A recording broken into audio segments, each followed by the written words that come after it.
That's how we do things. Oh, okay. Okay. Hi, I'm Keisha Willingham with Sunbelt Business Brokers and Advisors, and I'm here with Heather Laginelli. She is the owner of LOCALE Farm to Table. One of the reasons that we have Heather here today with us is because our brokerage sold her business to her 4 years ago, was it? Almost 4.5 years Yeah. now. Mm-hmm.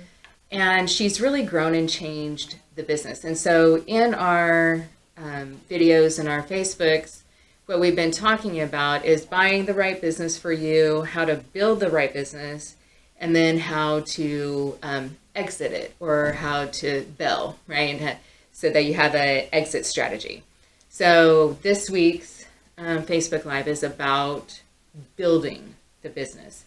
And Heather has really taken it from a very classic, old style deli to a really upscale lunch restaurant. And so we kind of wanted to talk to her about what that looked like for her at the beginning of the process and what the steps for each one, like how she got to where she is, and the potential of having built a really great business and then selling it and moving on to the next adventure.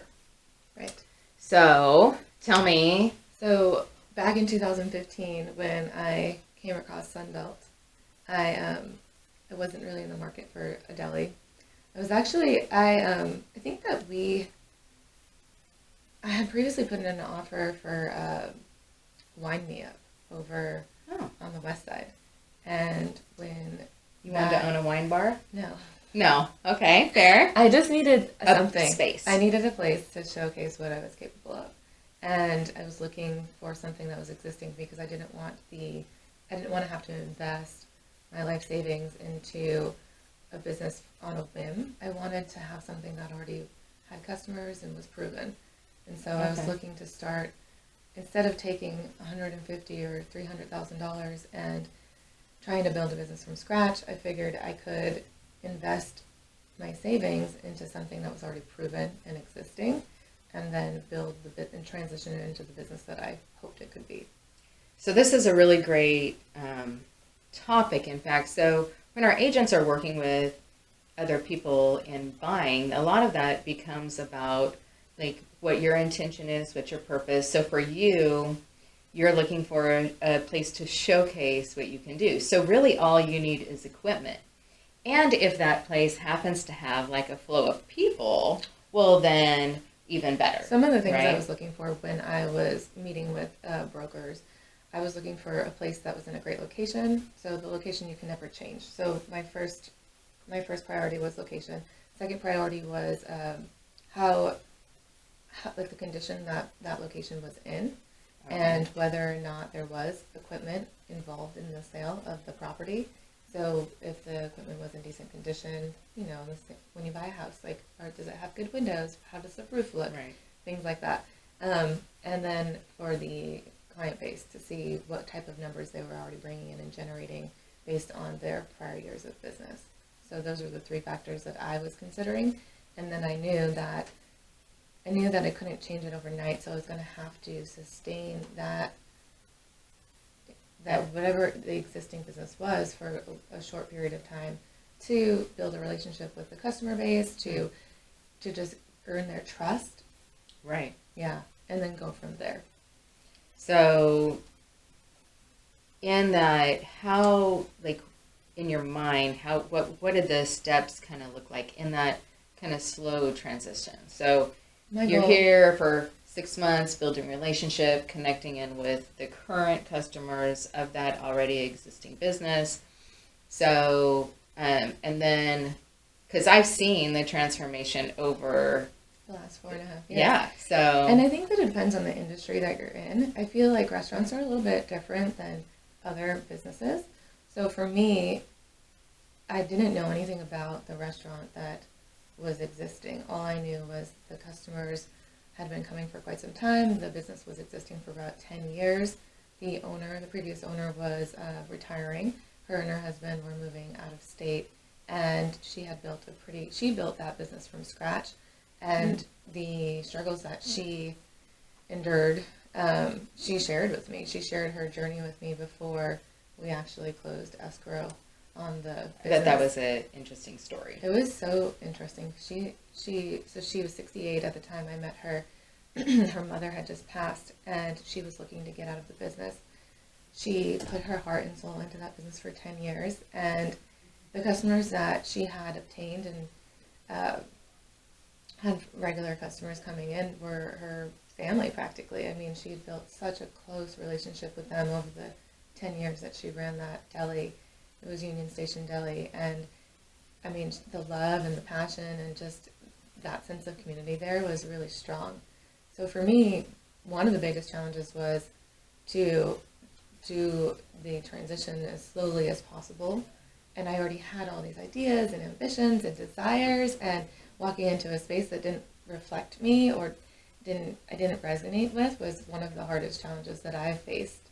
Right. Because, I mean, anytime, just like you're talking about buying a home, right? Mm-hmm. So it has all the right bones, it has all the right structure, but maybe the colors are off. Maybe the colors are off, right? So the very first thing you want to do is get in and change it all, yours, and put my pictures up and do my stuff. But I could potentially like turn people off in a real heartbeat if you were to come in and just change everything around. There's so many variables and factors. I mean, even just being younger, not at the retirement age, just having an excitement for food. I mean, when you consider from a restaurant standpoint, when you consider all of the things the variables that could go wrong, the end result that you're always looking for is customer base. Like you always want to make sure that you're bringing in money. So what do you do if you have no customers to start? You have to have money to back that. So if you don't want to spend $300,000 on just starting your own business, then I felt when I weighed the risk and the reward, I felt that purchasing an existing business was the right avenue for me at that time, right. Regardless of the variables. I was ready to take on that challenge because as a business owner and an entrepreneur, I feel like challenge excites me anyways. So it's not strange, Right. And being driven and being young those are some benefits as well, right? Because for the previous owner, she was ready to be done. So her amount of energy she was probably even willing to put into continuing to run that. Yeah, minuscule, absolutely barely there. But 10 years in the restaurant industry is a substantial amount of time, and I think that when you work your whole life and you're working towards retirement, that's the goal, to get to a place where you're comfortable, where you've earned enough to feel comfortable retiring. Right. Yeah. So for me, your question, I think I skirted off a little bit, but some of the challenges that I faced in the beginning was transitioning as slowly as possible because I did want to make sure that the business that I owned was a reflection of me, but I didn't want to scare off the customers that were existing. So holding back and refraining from putting my own personal touches was challenging for me. And also dealing with a customer base that was different than my ultimate customer base was another challenge for me because I wasn't putting my product in front of the right client base at the time. So, and I knew that, but I still knew that based on the evaluation of what would be best long term, it still would make more sense for me to do it the way that I did. And I talk to people now, and a lot of people commend me for it because you could easily spend $400,000 building out a restaurant, trying to gain the customer base, working on your retention. Like once you do receive those customers, there's so many, finalizing your menu, trying to figure out your staffing. There's so many factors in starting a business from scratch. When you have some controlled variables, like slight, small controlled variables, it's better to work with that as a foundation than just to, on a whim, just. And here at Sunbelt, our agents really believe in that. Like it's nearly any business is cheaper to buy than to start new. Yeah. No matter what it is, equipment is more costly, new. Finding a location, a newer building is going to be more expensive. So all of those factors, it's a much larger investment to make as opposed to a pre-existing one. Plus you have the benefit of the cash flow, like the customers that are already there. So that is also helpful as opposed to like, bam, here's a new restaurant and it's empty right now. So, I'd love to you know. do a little compare and contrast on a new location versus an existing location.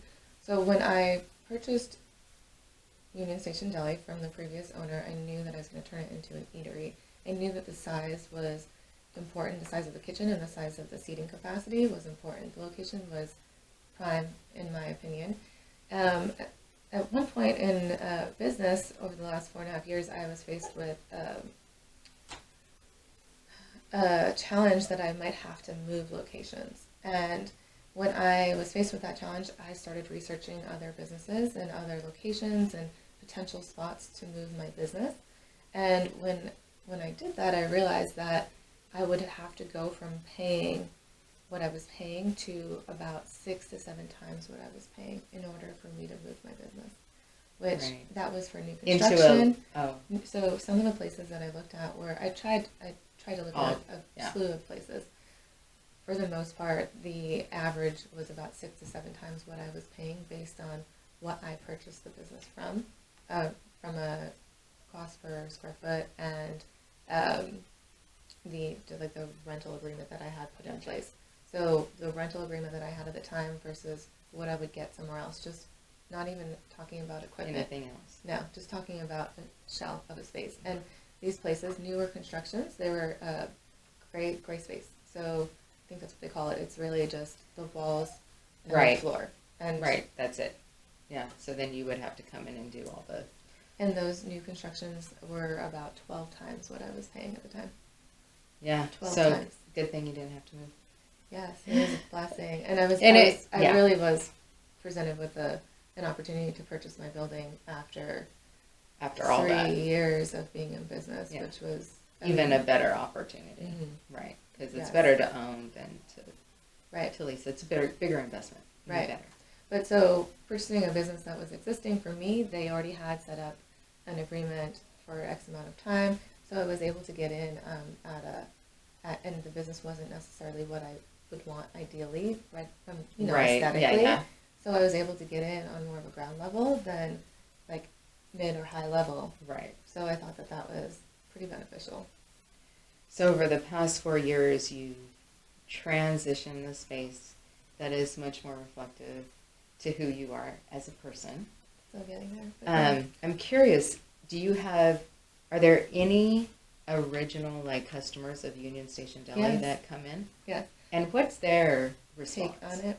So the people that, it's really interesting because on Friday, a customer randomly stopped me and wanted to congratulate me and share some personal feedback based on the growth of the business. And actually, a couple of days before that, the postal worker that delivers our mail also stopped me and said, I just wanted to say that I was really proud of you for all of the work you put into this space. And I've watched the transition since day one because I've been delivering your mail for 20-something years in this location. That's cool. Yeah.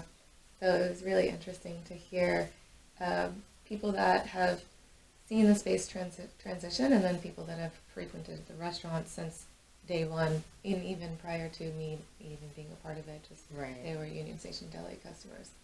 Yeah. And the food's really changed too. So not only aesthetically has the environment changed, but the food is very different than what Union Station Deli served. Right. So they were offering an American traditional deli fare, and I have a farm-to-table restaurant. So as you know, it's locally sourced, organic, sustainable, and creative. So everything that I do as an artist is based on flavor and taking chances and unique combinations of things that maybe at home somebody might not think to do. Right. So my slogan I wonder what their experience is. I would love to talk to one of them, and I guess the idea is that if you want a deli sandwich, you go to a deli. Right. Right? Right. And they probably still do. just not Union Station Deli. Now they go somewhere else It's for funny. a deli sandwich. Right. It's funny you say that because I was doing the best of. So right now, the Bakersfield Californian has their nominations for best of in Bakersfield or in Kern County, and so I was looking through and filling out my nominations, and under deli, it was the strangest thing because for a long time we would come up under deli, and so this was the first year that we didn't come up in that category. Oh, And I didn't know nice. whether to celebrate or not. It was almost like slightly nostalgic for me Right. because it was this, when something happens in your life and there's a transition, you move houses or something. It's sad to leave that house, but Right.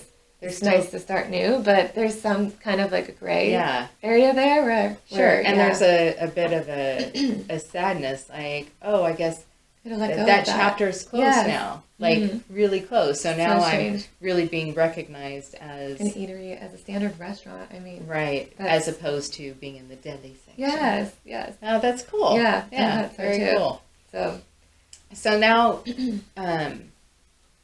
you're continuing still the process of transitioning. I still have one item on my menu that is probably like the bane of my existence. If I could fairly say that, I think I could. It is, and was not mine. It has nothing to do with what I would ever want in my life. Let me tell you what it is. No. Don't tell me.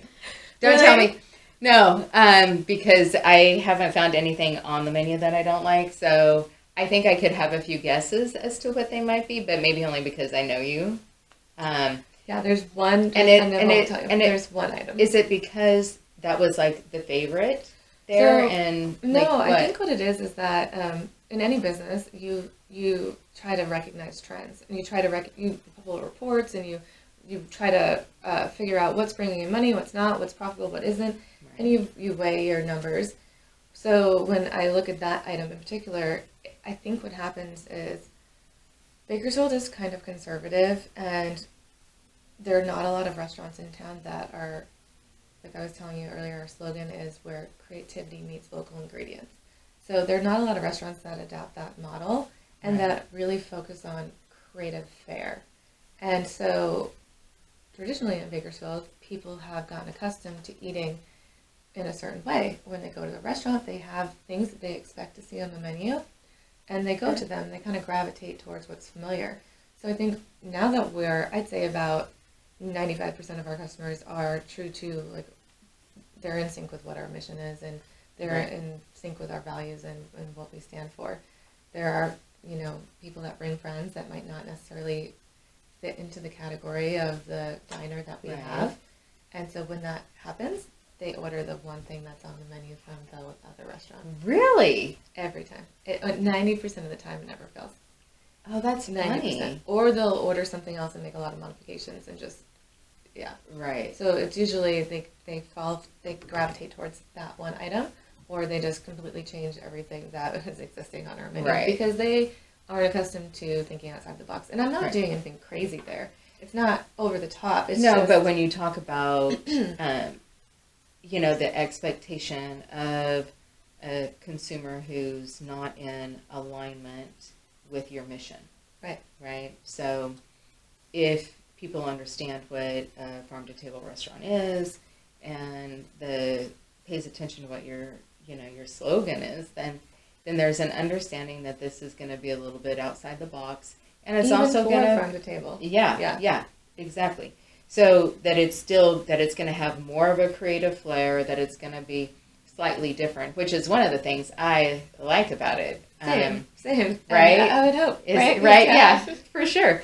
But that's, to me, that is the thing. And I'm totally spoiled because now I go to other places and I order things that look similar, seem similar, and then I get them and I'm often disappointed, as I know.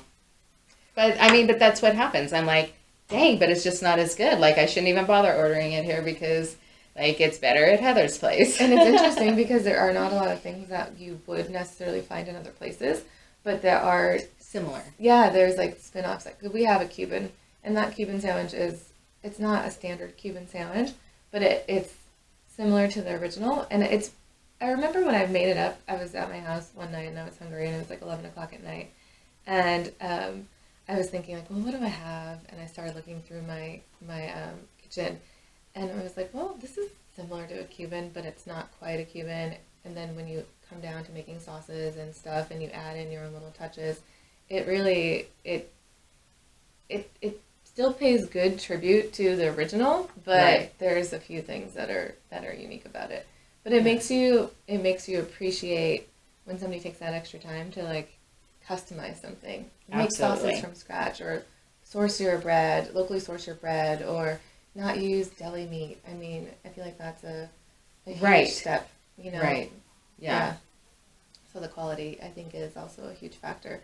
But I think when I look back also at the beginning stages of the transition from Union Station to LOCALE, it took me about a year to change over from Union Station to LOCALE. Okay. Even though I set up the business under LOCALE Farm to Table, and I made Union Station like a sister company kind of. I put it underneath the umbrella of LOCALE from my corporate side, and I know there were times where I had to check myself mentally at the end of the day and remind myself of the challenges that I knew I would face. Right, in that transition. Because people were not accustomed to some younger girl. They were accustomed to this older woman that was on the verge of retirement. They were accustomed to their meat and bread, and they didn't know what aioli was. They didn't want Right. cowboy Yeah. anything. They were Right. deeply opposed to change and flavor and creativity, and I had to remind myself that this was something that I decided to take on, and that if I could stick through it, it would be lucrative in the long run. Right.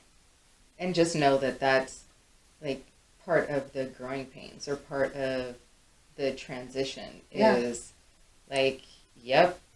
And any business, it doesn't even matter. Even if you go in and you run the exact same business, you could have went in and still run Union Station Deli just exactly as they were running Union Station Deli, had all the same sandwiches, all the People same would have still stuff, found- and people still because of the other things. Changed. Right, because Yeah. just your energy is different than the previous owner's energy. Just because of all that, you're still going to filter out people that are not accustomed to that. Well, and it's funny that something came to mind while you were saying that.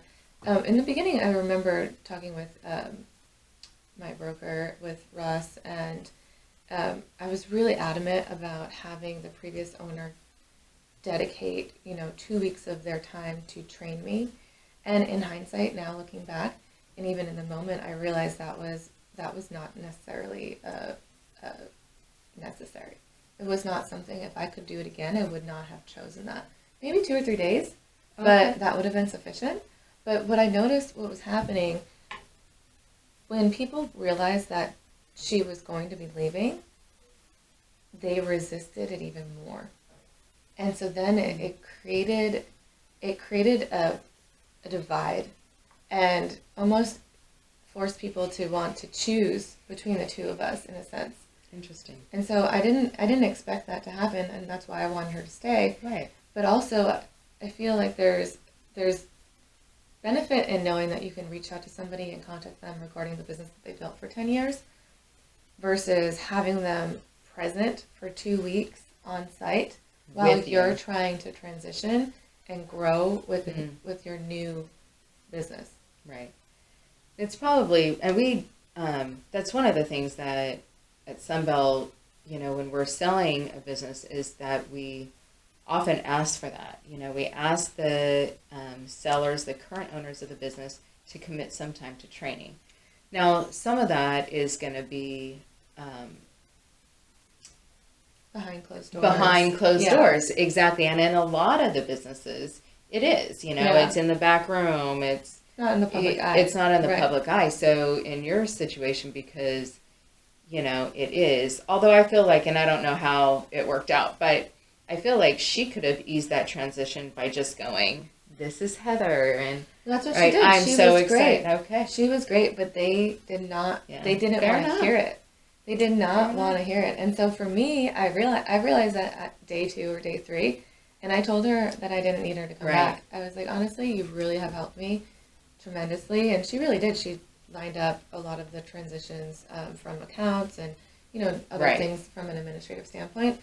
That was detrimental to the business, Right, yeah. and I Needed wouldn't- that. Yes, but for her to actually be working the business and to be present, and even just when we would cut things a certain way or we would do things a certain way, you could tell that she did things for a reason for so many years. It was a routine process for her. Right. Sure. And to have somebody come into her space and do things just even Slightly different, It was it was uncomfortable. conflictual. Yeah. Fair. Yeah. Fair. So lesson learned. Yeah. So I wouldn't have done that again, personally. Like I said, it was really great to know that I could reach out to her. And Yeah. I did for some time. And even now it's funny because her sister or somebody came in recently. She's still linked to my Facebook page somehow, and she commented on something recently, but it accidentally commented as myself on my own page. Oh, that's funny. It was so strange.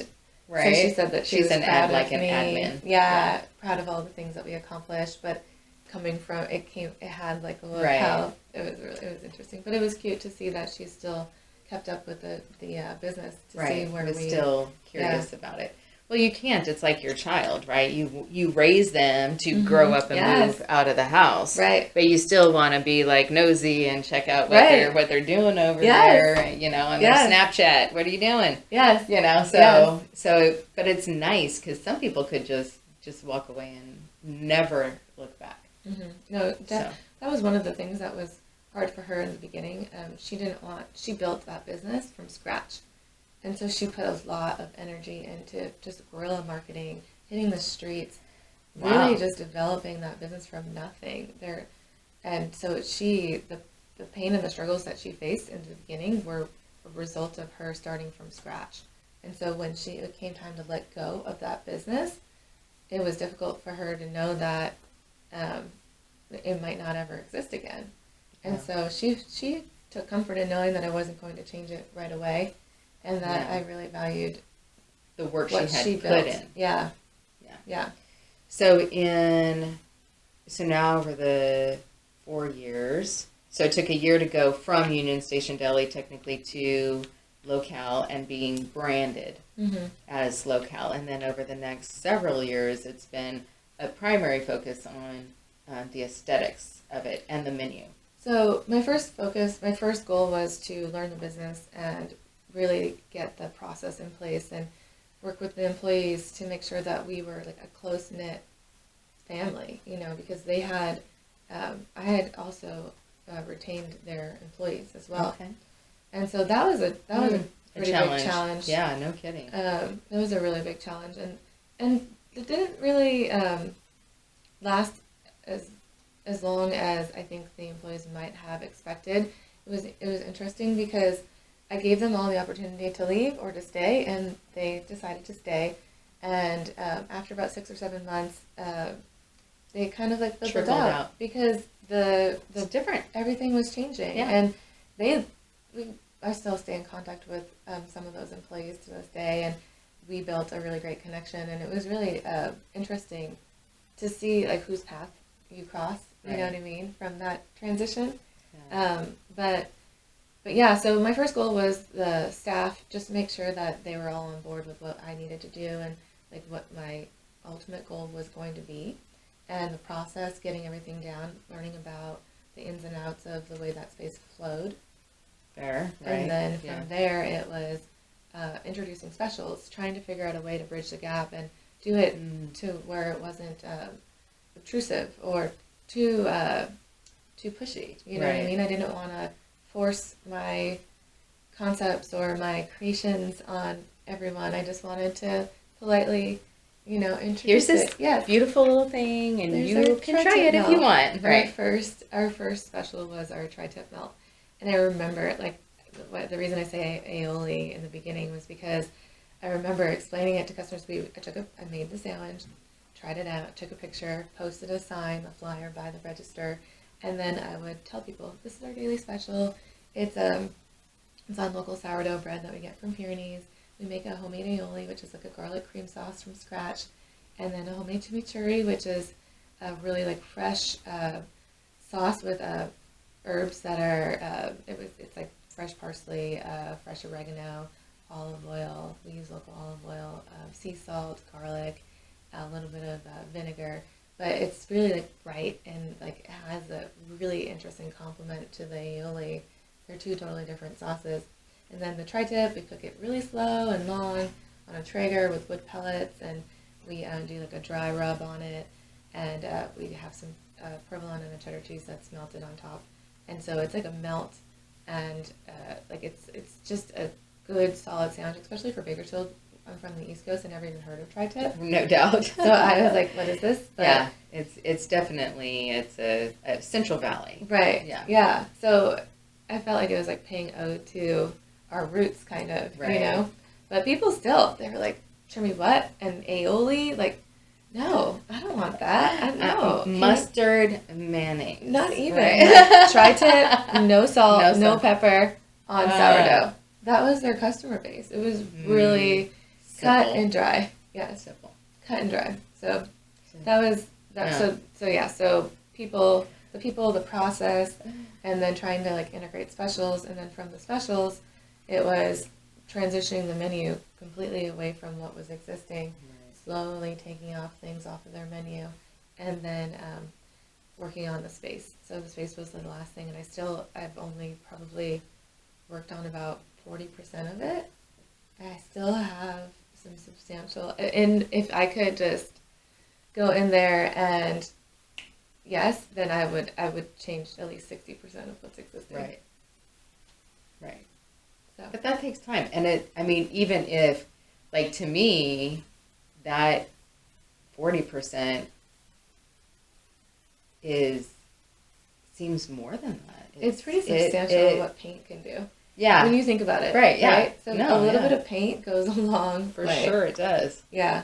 And I mean, even the structure of the front of the dining room, I mean, we literally just painted. We painted there is a counter service area. We painted that. We painted the walls.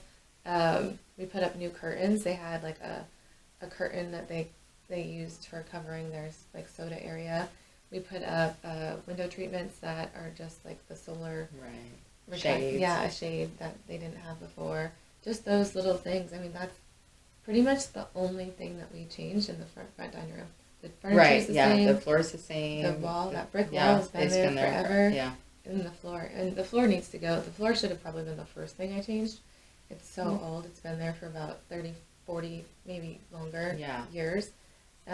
It's pretty, we wax it every 6 months, so it has like a sheen to it, but I know once we change that floor out, it will be a game changer. Yeah, it'll and be very different. The actual furniture will also make a huge impact. Yeah. Yeah. So the front dining room is on my list. It is when I get to that. It's probably a harder space to transition as well.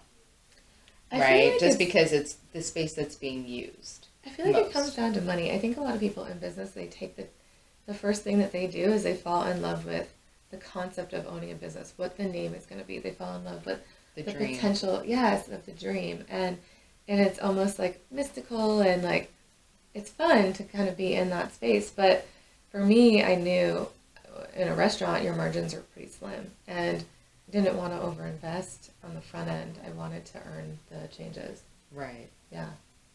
Yeah. Well, I mean, it is a very different space. So, how much time? Okay. So, in this, there's been a lot of transition. You transitioned through a lot of staff just over the years. Yeah. Some who've moved away and different things. How do you feel about your customer base? Like, has it's obviously changed from like the majority of traditional like deli goers to people that are looking for something more that's locally sourced. And I think we have a combination of, from a customer base, we have a combination of people that just truly love the flavors of what we offer, and a customer base that's looking for a healthier, locally sourced alternative.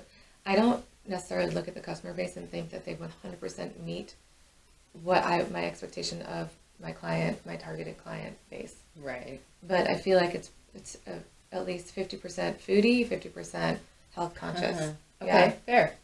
And we get a ton of people from out of town. Right. So those people are looking for, the people that are coming from out of town are predominantly looking for locally sourced, and creative comes second, I think.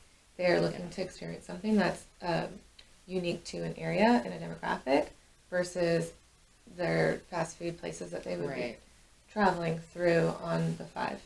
Right. Yeah. I know that the same applies for me when I go to someplace new, like where I'm not going to go is, you know, every place that I can go. Yeah. What makes it special? And yeah.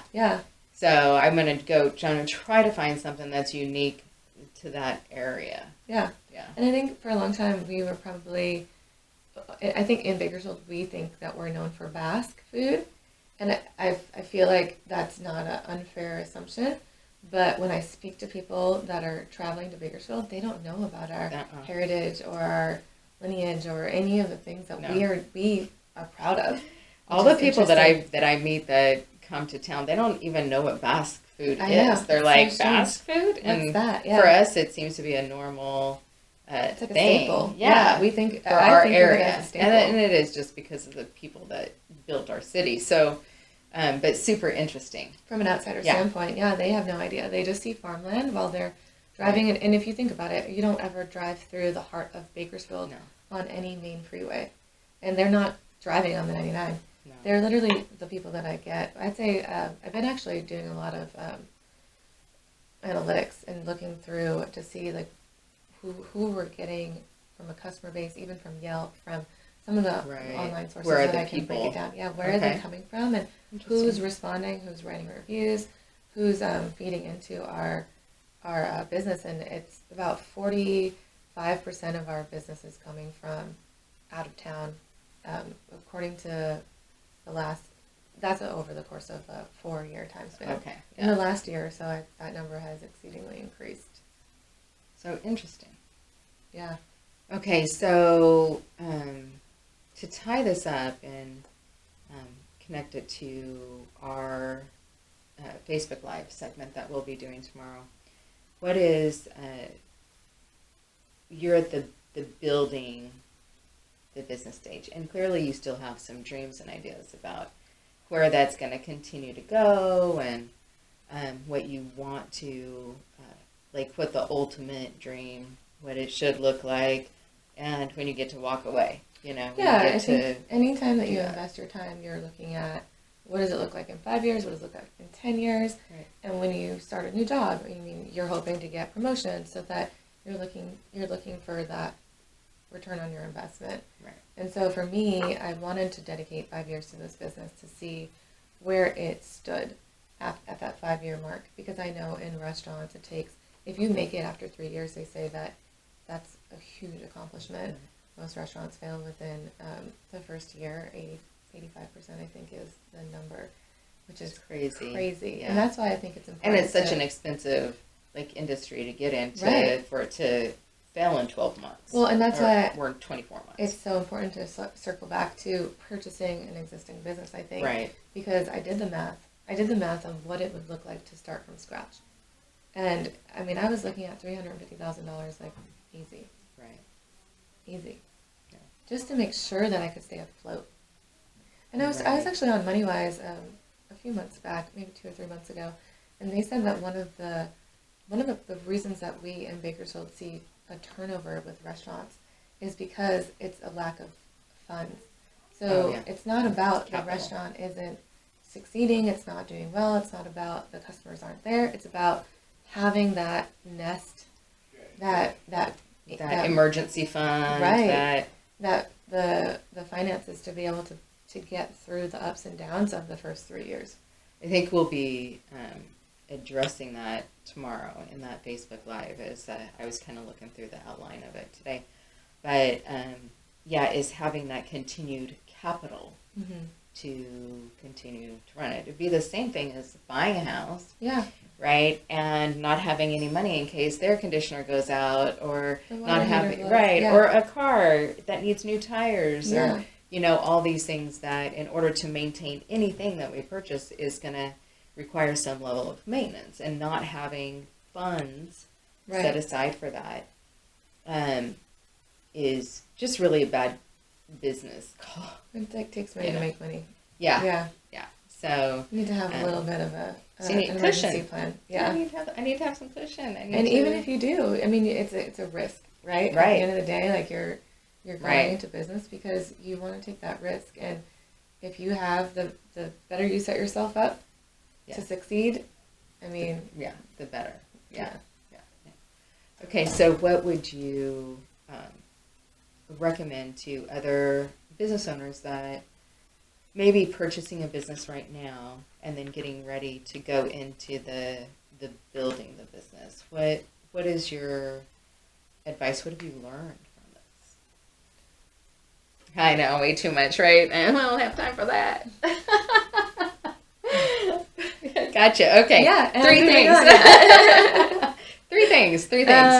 What like the top like hard hit lessons? I wish I would have known that before I started. I think that it comes down to passion.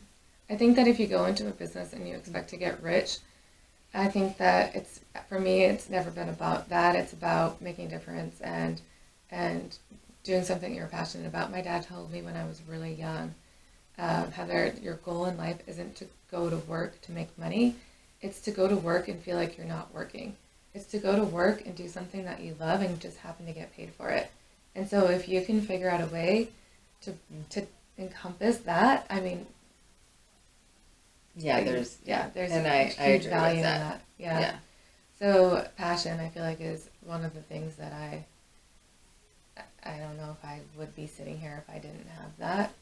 Well, yeah, because even then, in those moments of difficulty or challenges, the passion is what keeps you moving forward. Because if you weren't passionate about it, you could easily just throw in the towel and walk away. Well, and just hearing from people and the feedback within the community, I remember when I first started, there was a woman that was working at the post office, and she ate at the deli every day. And when I transitioned, she continued to eat there. And in a year's time, just from her eating the food that I was producing, she lost like 27 pounds. That was the only thing she changed in her diet. Oh, was wow. Eating at my Interesting. restaurant. And I think it's because, I mean, we're not doing like processed food. We're locally sourcing, using organic food whenever possible. The salt that we use a pink Himalayan sea salt, and it has nutritional values. Your body doesn't retain as much water. There's little things that we do that we take pride in that are just good, solid basis for like food choices. Yeah, for nourishing your body. Cool. Okay, so that's one, passion. That's one, passion. Two, I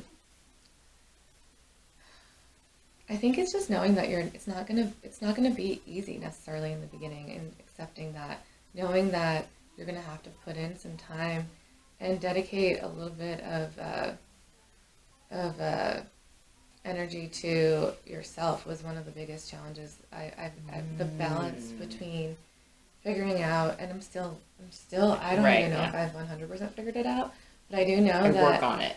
If I get a massage once a month, that makes me feel like I'm working towards the right direction. Right, yeah. Like little things, just taking care of yourself in the process. I think that it's easy to get caught up in the I'm working 12 hours a day mindset because you don't want your business to fail. But trying to figure out the balance and taking care of your body and eating, drinking water. If there's like a running joke with my friends and I, because I try to like force myself to drink a bottle of water before I start my day.